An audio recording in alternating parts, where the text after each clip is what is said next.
So Nico, we are in Amsterdam today, and I was going to say why are we in Amsterdam, but probably more importantly, Nico, is I don't have many friends that would even contemplate thinking about building a multi-billion-dollar gas-to-liquid plant.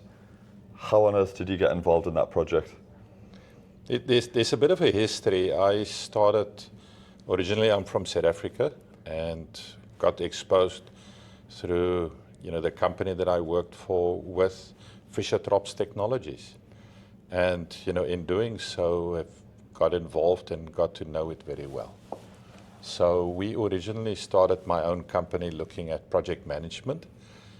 And then after a while, we realized we're doing complex projects for other people and adding value to them. Why don't we do it for ourselves? And I got involved and say, but this is what we know well. We know the industry well.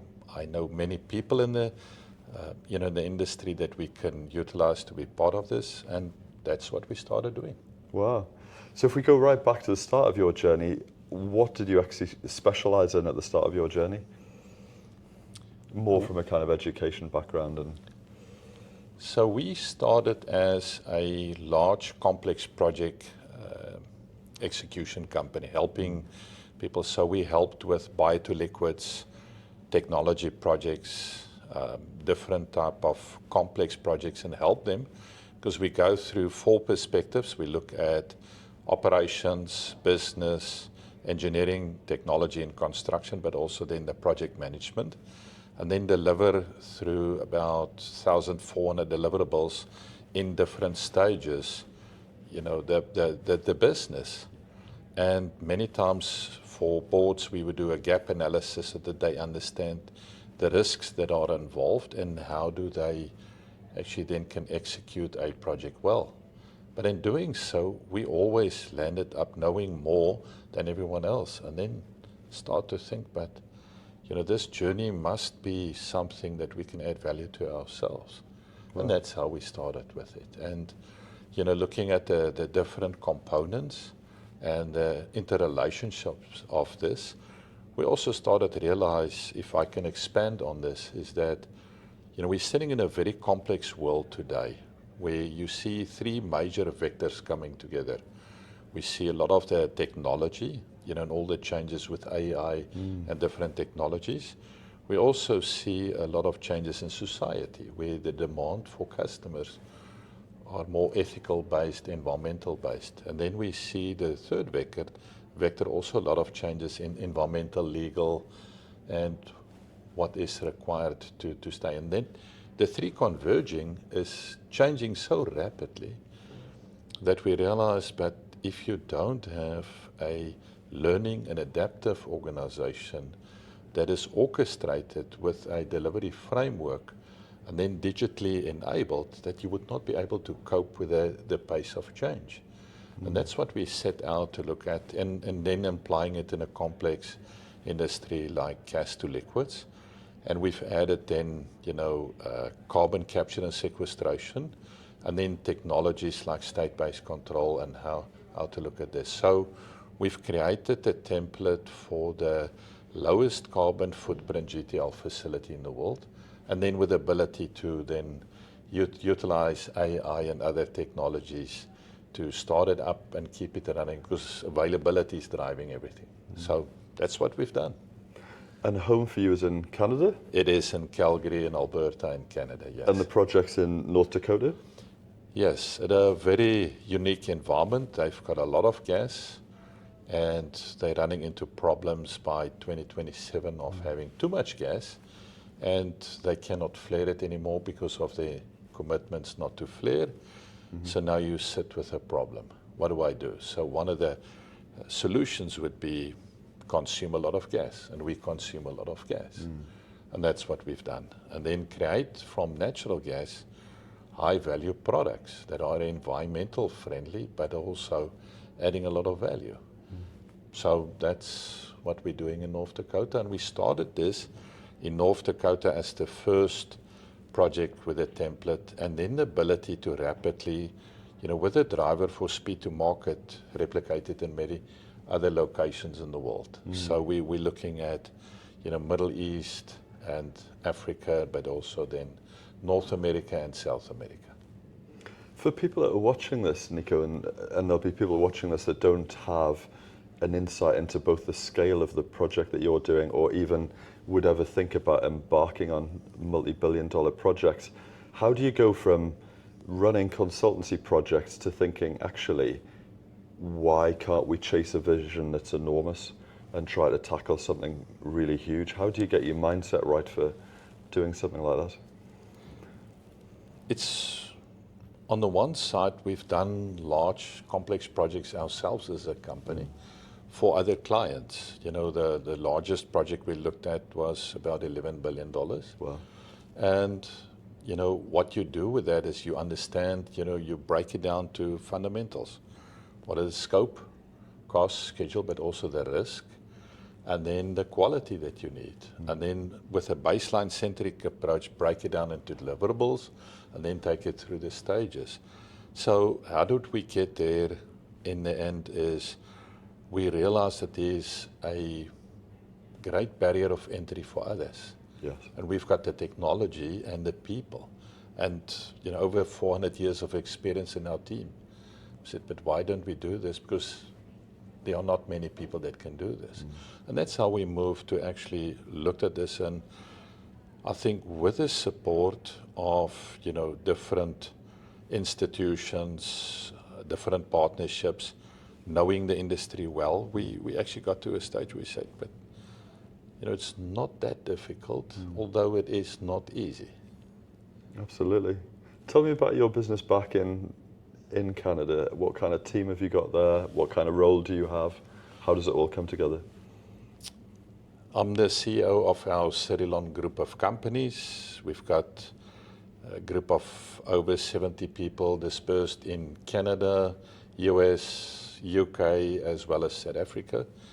And, you know, many of them are different specialists in different areas and truly a global group of people coming together, but based on the relationships and based on trust, knowing what do we do and how do we do this. I've got one of the, you know, funny items that I do is if you're late for a meeting, you need to tell a joke. So the culture that we've created is respecting each other. Our values are really looking at ownership, leadership, stewardship with excellence. Owning the challenges and opportunities, you know, that we face, but also the courage and intentionality for leadership. And then also looking at, but steward well. You know, it's a multi-generational endeavor. And then do it with excellence. Do it the first time right. And if this project actually comes online, what impact will it have both in the US and into the supply chain of other companies? It's significant. The US have coined this as a very strategic project from energy security, but also looking at, you know, why do we need this from a supply chain? One of the drivers for the US today is looking at onshoring manufacturing. And what we're doing is we're creating products like ultra-low sulfur diesel that is biodegradable. That can be stored for a long period of time. So that's why it's got, you know, defense applications. We producing naphtha. We can do jet fuel as well. And then we are generating power, but also producing Group 3 plus base oils. That is the main feedstock for synthetic lubricants. In your smart cars, you have got 0W, some of the different groupings, but it's also used in immersion cooling for your data centers. So it's got a multitude of applications, but it's adding significant value, you know, from 3 times to 5 times more than the value of a clean natural gas. So significant value being added. And, you know, it's creating the jobs, over 6 billion, you know, over a period of time for tax revenue for the state, but also then many jobs being created. That is high technology because we're using a lot of AI in the startup and training and developing people. As we face today an aging workforce, you know, we want to move the knowledge from tacit to explicit in training people. So it's an interesting time, and the fact that we can actually start and doing it as a digital business from day one. We don't have a legacy of things that we need to resolve. We can actually start with the right principles from day one. So it's very exciting. One of the things that I think, I find particularly interesting, you've become a friend of mine. We originally met in London, and when we met in London, I'm always trying to tell people about connecting and why it's important to meet people, but we met, I didn't understand that you were running a multi-billion-dollar project at the time, and then I guess as we've gone on, some of the people in our relationships that have joined things or allowed us to share information or partnerships or even pressing the doors, but there'll be people watching this thinking, well, hang on, I've got no right to introduce any connectivity to someone that's trying to build a multi-billion-dollar gas-to-liquid plant. Yeah. But I guess it's been a penny drop moment for me to realize that it doesn't actually matter who it is that you need to be often introduced to through trusted contacts. It is the trusted connection through people, irrespective of the scale of the project. Do you find that as well? Absolutely. I described the way we work, and we're not a large company, but we're doing big stuff.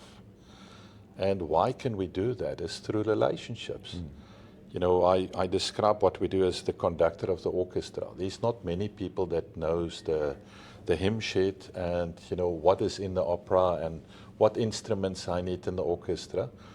But that's what we got to do. And now, because of that, I know I need a certain individual or a person coming in, and I can make that part of the setup that we have for the orchestra and the music that we're creating.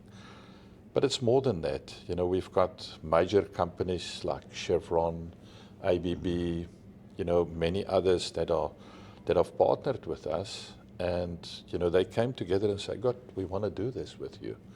So it is significant in that sense, but the whole world is also based on relationships. Yeah.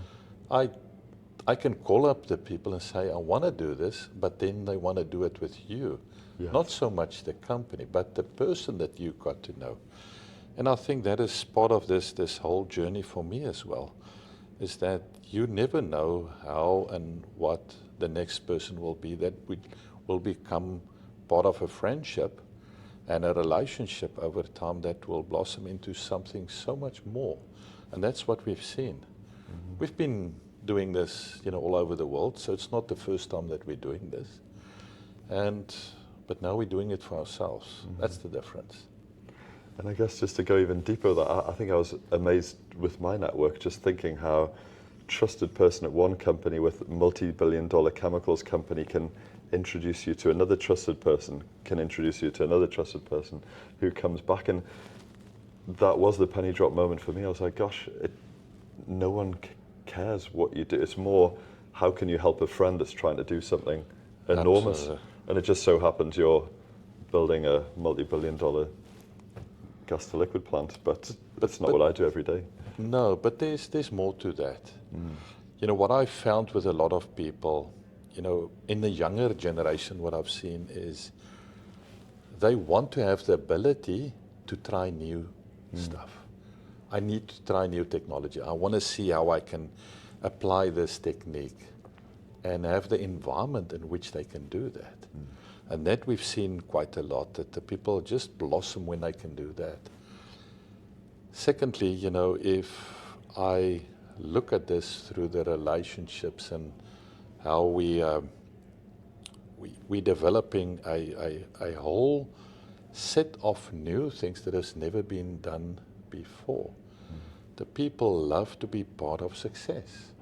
And when you see the consistent, delivery, staying the course, developing and achieving the milestones, people want to come alongside that. And whether it's a large company or people, they want to be part of a story where they can make a difference. And people want to be part of that. That's the beauty that I've seen. At some stage, we had people coming in and said, I just want to be part of this. I will work for free. I just want to go through the experience. I get to do this. That's an opportunity. I'm sitting at the forefront of now using data centrality, AI tools, all the different applications.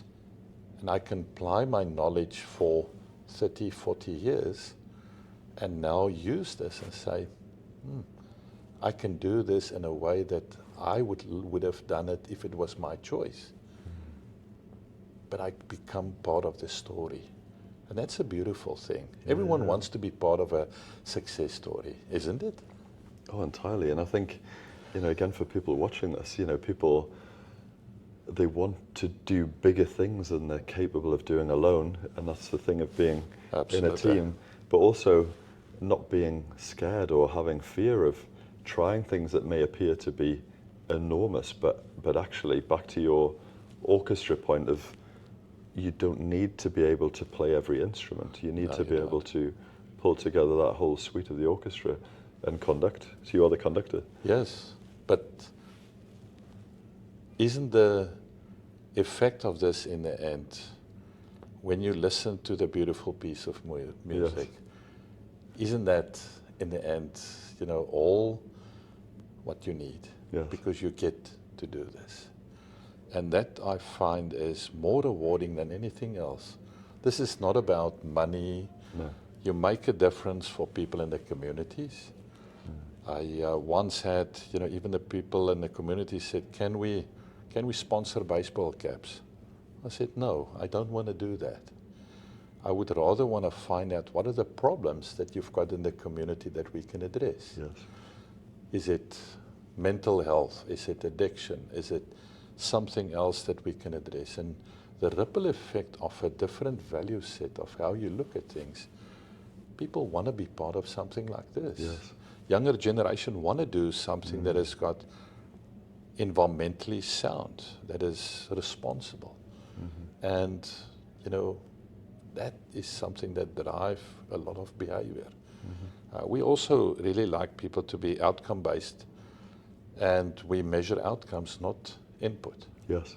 So that means that you get to try things.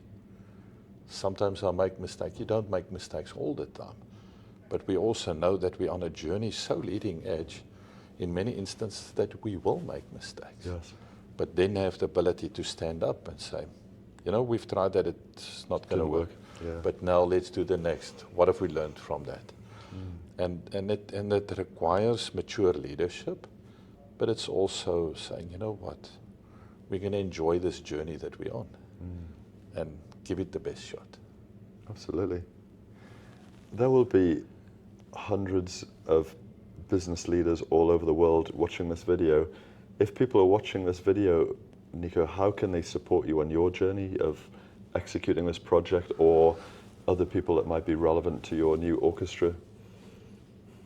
That's a good question, and I don't have a fulsome answer to say, this is what I need, because even today, the journey is extensive. And if you want to be part of this, I would actually suggest connect through our website, cerilon.com, cerilon.com. And, there's a connect button there, and just connect with us. And then, we can see if there's maybe a way of working together. There is a demand for the right people. Yes. And, maybe you never know. And just to give people a scale of, I know we always have to be careful on these things because I don't want you to get inundated, but if this was to come online, how many people would be required even to get the plant operational? There's two stages. If we look at the stage of the construction and engineering, and that will be done by the EPC or EPFCM company, and they will employ about 2,000 people roughly. But when it starts to operate, we can have about 144 people running the business. But we will also then have the ability to replicate this to many other locations in the world, especially where there's a lot of gas. And then, centrally manage that. But that is in the order of about 120 to 140 people. Just sort of decent sized team. It is. if I'm sat here in front of you in 5 years' time, what will you be doing in 5 years' time? That's a question that I was asking myself as well. What do I want to do? You'll be for worn the out. next- when you enjoy what you do, it's not about worn out, but it's also to have the long-term intentional approach of saying, I need to get succession and planning in place for the next generation, because the demand for the facilities and the businesses that we're building is so high that I don't think we can supply enough in my lifetime. Wow. So now you sit with how do we actually replicate and accelerate and multiply what we're doing? And that's why we're utilizing tools to replicate the businesses using the latest tools. So I would say in 5 years where I would be sitting down, I would already looking at what's, maybe we are the 2-3 other locations. I'm very interested to look at, if I just see the rapid expansion and application of AI tools in how we generate and optimize and strategize and looking at the platforms, I would love to see in 5 years that our Cerilon soft value optimizer platform is replicated and, also applied in SAF projects, downstream projects, complex, but also on the business side in multiples of businesses. So I'm looking forward to see that. And then, and even in this world of where everyone gets scared of AI and thinking it's going to take over everything, clearly we're talking about big gas to liquid plants, but are you optimistic about the future? absolutely. When I look at the quality of what we can do, I think you need to be clear, and we don't do AI for the sake of AI. You based it on fundamental business principles and processes, and understanding the fundamentals we've developed over the last 20 years. So now you augment the fundamentals with the AI tools of accelerating what you're doing in the fundamentals. But now you can actually run the scenarios much quicker and utilize that. So I'm not scared. I'm so excited about what we've seen already. The plant is not built, but we're running the business already with the current environment, making loads of money, but we then already training our agents with the people working together on running the business. How cool is that? It's amazing. Yes. It's amazing. So I can't bless you with loads of people yet that you need, because you don't know necessarily everyone that you need yet. But I guess, yeah, if anyone ever wanted to get in touch with you, Nico, or reach out to you to find more about the project, are you okay with that? Absolutely. Yeah. So get in touch. LinkedIn? LinkedIn or via info@cerilon.com. Amazing. But Nico, it has been a pleasure. Lovely to see you. Thank you very much. Richard, enjoy this. Thank you.